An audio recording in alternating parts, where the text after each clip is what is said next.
ఉండే మనిషి బన్నీ గారు. ఆయన వచ్చి ఈ సినిమాని చాలా చాలా సంవత్సరాల తర్వాత మళ్ళీ ఒక థియేటర్కి ఒక జనరల్గా వెళ్ళి ఇద్దరం కూడా సినిమా చూడటం జరిగింది. Thank you so much for Bunny గారు for giving his time and tweeting about our film. నాకు తెలుసు మీరు ఎంత బిజీ ఉన్నారో, బట్ అంత బిజీలో కూడా వచ్చి సినిమా పబ్లిక్ థియేటర్లో చూశారు. Thank you so much.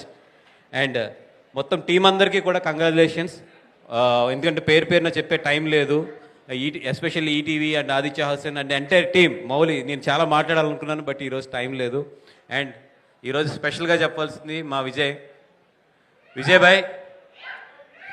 భాయ్ డెఫినెట్గా గీతా ఆర్ట్స్లో మళ్ళీ గీతా గోవిందం మించే సినిమా అయితే తీద్దాం, తొందరలోనే తీద్దాం. అది కూడా అది ఎంత హిట్ కొట్టాలంటే మళ్ళీ నీ కెరియర్లో దాన్ని ముట్టుకోవడానికి చాలా సంవత్సరాలు పట్టాలి. అంత పెద్ద హిట్ కొడదాం. ఎందుకంటే అరవింద్ గారికి నాకు చాలా ఇష్టమైన మనిషి నువ్వు.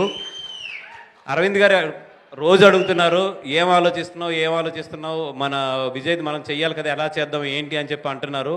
బట్ ఈ పట్టు కొట్టేది మాత్రం చాలా గట్టి కొడదాం. అరవింద్ గారు నేను చాలా కసిగొన్నావు నీ విషయంలో అని, చాలా గట్టి కొడదాం ఈ పట్టు అయితే మాత్రం.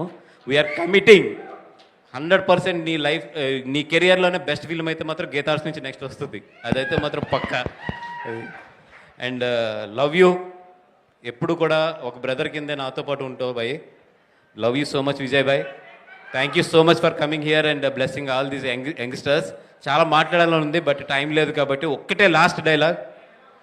ఏ ప్రొడ్యూసర్ కన్నా డబ్బులు ఖర్చు పెడతాం అంటే బాధ ఉంటుంది, బట్ ఎంజాయ్ చేస్తూ డబ్బులు ఖర్చు పెట్టేది కొన్ని సినిమాలకి అదృష్టం దక్కుతుంది. ఈ సినిమాకి నాకు అదృష్టం దక్కింది. నిజంగా నా నా ఇంట్లో పిల్లలకి ఒక బొమ్మలు కొట్టే నా డబ్బులతో జేబులోంచి తీసి ఎంత ఆనందపడతానో, ఒక ఇంట్లో ఆడపిల్ల పెళ్ళికి ఖర్చు పెడితే ఎంత ఆనందపడతామో, ఈ సినిమాకి నేను ఖర్చు పెడుతుంటే అంత ఆనందపడుతున్నాను. అంతకన్నా కూడా ఈ సినిమా గురించి ఎక్కువ చెప్పలేను. Thank you so much. Super.